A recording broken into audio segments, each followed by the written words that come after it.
একদম পিছনে পুরো রসগোল্লা গায়ের রং মিশে গেছে। ঠিক আছে, হ্যাঁ হ্যাঁ, মাও কবে থেকে বলছে যাবো যাবো করে।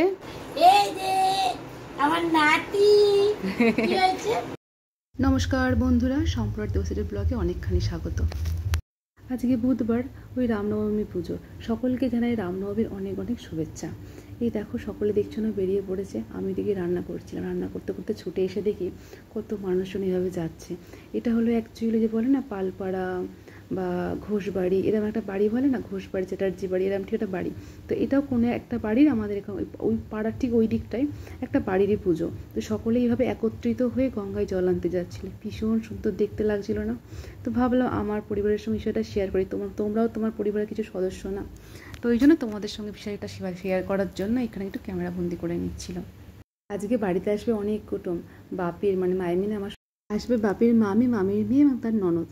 চলো ওইদিকে বসে রেখেছি আমার বাবুকে আর বাথরুমে স্নানের জন্য, দেখি সে গিয়ে আর কি করছে, চল চট করে দেখে নি।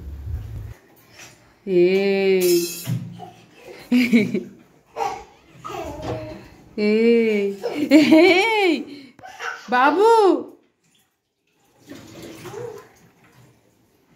বাবু বসো বসো বসো বসো। ও কেমন করে স্নান করে মাম্মা, কেমন করে স্নান করে বুঝছিস তো?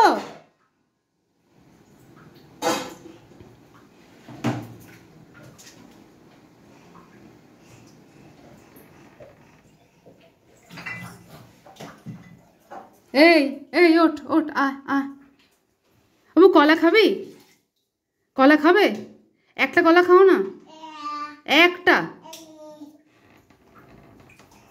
গরমের সময়টা আমি বাবুকে একটু একা একা ছেড়েই দিই স্নানের জন্য, ও একটু ওর মতন করে উপভোগ করুক, স্নান করুক শান্তি করে, একটু ছেড়ে দিই, ওর ভালো লাগে। জানো এখন কিছু যখনই স্নান করবে সবসময় গায়ে জল ছড়ে, আর আমার তো স্নান টান সব হয়ে গেছে, ওই জন্য আমি দরজাটা ভালো করে খুলতেও পারছিলাম ওর ভয়ে যে আমাকে পুরো ভিজিয়ে দেয়। আর এখন জানো যখনই ওকে কলা খাওয়ার কথা বলি তখনই ও না করে। এই দুষ্টুমিগুলো করবেই। চলো আমার কুটুম এসে গেছে দীর্ঘ অপেক্ষার পর, চলো ওরা বসেছে, গিয়ে ওদের সঙ্গে একটু গল্প করে আসে, চলো দেখি। চালু বলো পিসুমণি, পিসুমণি মুখে সবসময় হাসি, হাসি ছাড়া আর কি একদম ভালো থাকা সব থেকে বড় মেডিসিন। এই দেখো, এই যে আমার নাতি কি হয়েছে, মা ছবি করছি, তো হামু দিয়ে দাও, ছবি উঠবে। দেবে না। এটা হলো পিসুমণি, আর এটা হলো পিসুমণির মা, আমার দিদা হবে, আমার দিদা ঠাম্মা যাই হোক হবে। আর এটা একটা পিসুমণি তো বলো, এটা একটা পিসুমণি। দাঁড়াও মা ধরে দে, পিসুমণি হচ্ছে এটা হলো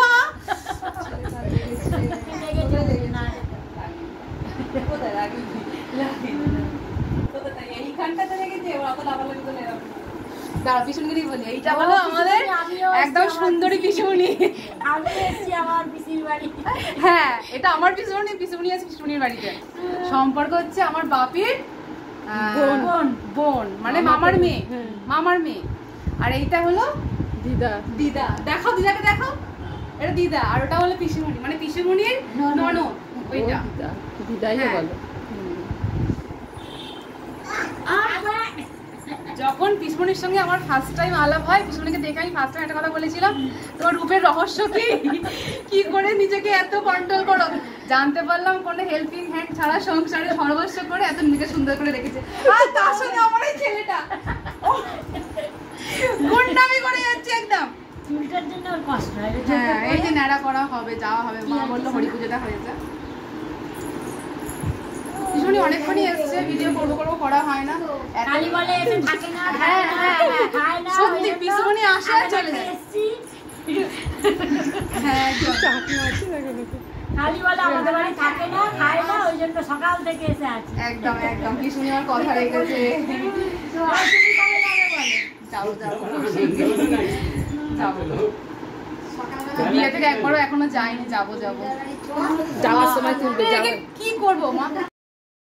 আমার বাড়িতে যদি কখনো কোনো কুটুম আসে, সব থেকে বেশি যদি খুশি হয় সেটা হলো আমার বাবু। প্রচণ্ড খুশি হয়ে যায়, ওর আনন্দ দেখে তোমরা বুঝতে পারছি কত আনন্দ খুশি ওর। দেখো না অবস্থাটা সদ্য এইসব হই হইলো না বাবুর লেগেই থাকবে, চলতে থাকবে। চলো আমি খাবারগুলো রেডি করে নিই, অনেকটা বেলা যদি খাবার খেতে দিই। দেখো এখানে সকলের জন্য পরিপাটি করে খাবার আমার একদম তোলা রেডি হয়ে গেছে। এবার শুধু টেবিলে গিয়ে দিয়ে দেবো, ব্যাস তাহলেই হয়ে যাবে, অনেকটা আমার কাজ রেডি আজকের মতো। তো দেখো আজকের মেনু ছিল পাতা পটল ভাজা, পটলটাকে পাতার মতন করে কেটে ভেজেছিলাম, আলু ভাজা, পটল চিংড়ি, মুসুর ডাল, আর মাংস কষা, মাছের ঝাল, চাটনি, আর লাস্টে ছিল মিষ্টি। বাট সেগুলো তো খাইনি, পিসুমনিটা বললো বিকালে লাস্টে খাবে। আচ্ছা নাটবউ আছে চা খাবে আমি নিয়ে নিচ্ছি। হ্যাঁ ও মা একটা মাছ রেখে দাও, তুমি আর দিদি খাও, আর একটা মাছ আমি আর ওই সম্পা খাই। ও পিসুমনি আমি মাছ খাবো না, তুমি একটা মাছ খেতেই পারো, পাতলা পাতলা মাছ। পারবো না গো, জেন্তু মাছ গো, জেন্তু হলে ওকে এত কিছু খেলে জেন্তুই খাই যায়। ও পিসুমনি দেখো আমি খুব হালকা পাতলা রান্না খাওয়া, তেল দেখো কিছু মনে হচ্ছে রিচ রিচ রান্না। তুমি এও একটু কম আমি খেতে পারবো না। এখানে দাও মা, ওটা না তুমি খাও না, আর তুমি খাও না। কোনদিন আসে না বাড়ি কি এই তোদের খিদে পায় না যে কিছু খাওয়ান, সকাল থেকে খালি সব খাবার তুলছে।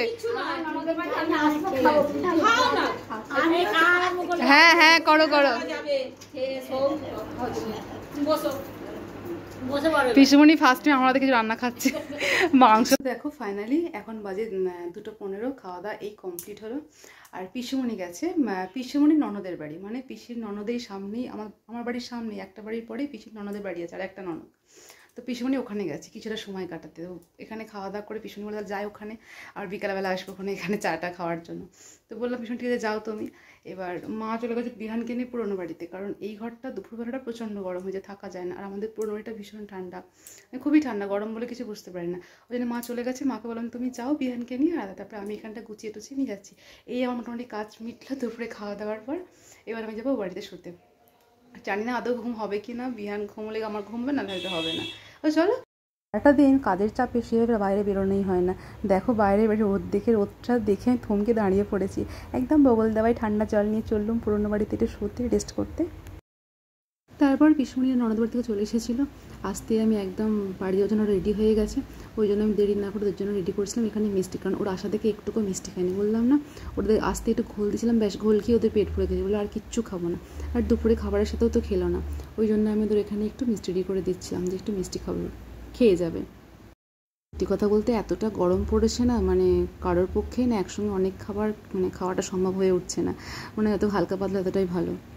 ওই জন্যই ওদেরকে আমি বাড়ি যাওয়ার সময় একটু মিষ্টিগুলো দিচ্ছিলাম। দেখো এখন বাজে 5:10, ওই জন্যই বললাম তোমরা বাড়ি যাওয়ার পথে আগে মিষ্টিগুলো খাও, তারপরে কিন্তু বাড়ি যাবে না, কিন্তু বাড়ি যেতে দেবো না, ওদেরকে আমি এই কথাটাই বলছিলাম। আর এখানে ওই ঠাম্মাটা হচ্ছে বললো আমি বাথরুম থেকে এসেছো, তোমার পেট খালি, তুমি আগে বেশি করে মিষ্টি খাও, পিসিমণি এটাই বলছিল ঠাম্মাটাকে।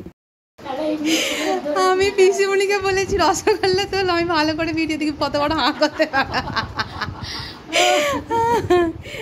একদম পিসিমণি পুরো রসগোল্লা গায়ের রং মিশে গেছে।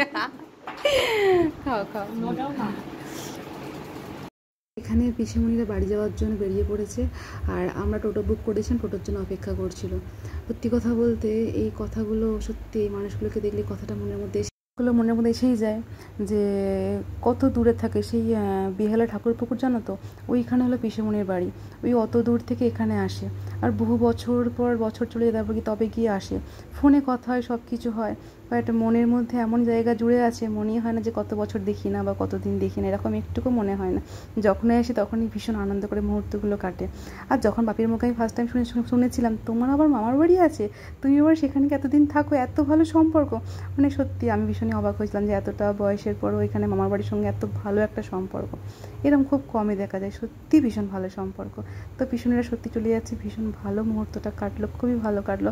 আর পিসুনির সঙ্গে যতক্ষণ থেকে ততক্ষণ হাসি করেই কাটে, কারণ পিসুনি হচ্ছে খুবই মিশুকে, একদম বন্ধুর মতন, সে যার সঙ্গে থাকো। যখন আমি ফার্স্ট টাইম এসেছিলাম তখন তো আমি সত্যি পিসুনির সঙ্গে প্রচুর বকেছিলাম, প্রচুর বকবক করেছিলাম।